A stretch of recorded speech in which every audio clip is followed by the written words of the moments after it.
ఇప్పుడు 100 చోట్లకి వెళ్తే మా పార్టీ జగన్మోహన్ రెడ్డి గారి అభిమానులు కానీ కార్యకర్తలు కానీ విపరీతమైన ఒత్తిడి చేస్తారు. నెత్తి మీద పాలు పోస్తానంటే, బాబు నాకు బట్టలు లేవు ఇప్పుడు తిరగాలి వద్దని చెబితే కాళ్ళు కడుగుతామని చెప్పి కడిగారు. 1 చోట 2 చోట్ల జరిగింది. వద్దురా బాబు మీకు దండం అని చెప్పినా కూడా వదలకన్నటువంటి పరిస్థితులు ఉంటే అక్కడెక్కడో 1-2 చోట్ల జరిగినాయి. నేను రోజు జనంతో కాళ్ళు కడిగించుకుంటున్నావా? చంద్రబాబు నాయుడు ఏం చేశాడు?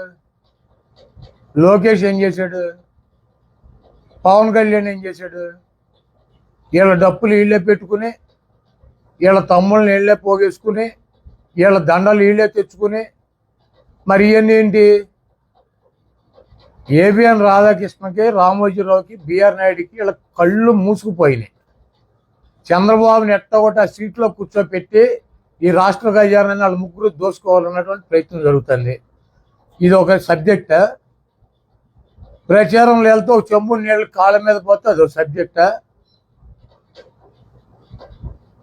ప్రచారంలో వెళ్తా అంటే ఒక చెంబు నీళ్ళు కాళ్ళ మీద పోతే అదొక సబ్జెక్టా? ఈ పనికిరానటువంటి వెధవలకే, ఈ పనికిరానటువంటి తెలుగుదేశం పార్టీకి ఇక్కడ నన్ను పీకటాకి ఏమీ లేక ఫాల్స్ న్యూస్, నన్ను ఎవడో ఏదో అన్నాడని. ఈరోజు నేను 2,05,000 మందికి ప్రాతినిధ్యం వహిస్తున్నాను 20 సంవత్సరాల నుంచి. ఈ గుడివాడలో అనేక సమస్యలు ఉన్నాయి. ముఖ్యమైనటువంటి ఇళ్ల పట్టాల సమస్య 23,000 మందికి ఇళ్ల పట్టాలు ఇచ్చి ఇళ్లు కట్టించేటువంటి కార్యక్రమం చేసాం. 320 కోట్ల రూపాయలు పెట్టి ఫ్లైఓవర్ నిర్మాణం చేసేటువంటి కార్యక్రమం చేసాం. దాదాపు 1,200 కోట్ల రూపాయలతో ఇళ్ల కార్యక్రమాలు, ఇళ్లు నిర్మించే కార్యక్రమం చేసాం.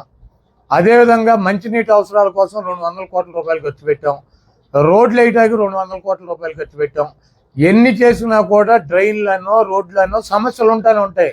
వాటిని అడుగుతూ ఉంటారు ప్రజలు, మాకు ఈ సమస్య ఉంది, ఇది క్లియర్ చేయలేదు అని. మేము చెప్పుకుంటాం, మా ప్రయారిటీలు ఇవి. మీకు డీబీటీ స్కీమ్ కింద 2,200 కోట్ల రూపాయలు ఈ గురువాడ నియోజక ప్రజలకు ఇచ్చారు. 2,000 కోట్ల రూపాయల అభివృద్ధి కార్యక్రమాలు ఇచ్చారు. ఇంకా చేయాల్సినవి ఉన్నాయి, ఇవన్నీ చేసాము. మాకు ఇంకో అవకాశం ఇస్తే ఇవన్నీ కూడా చేస్తామని చెబుతాం.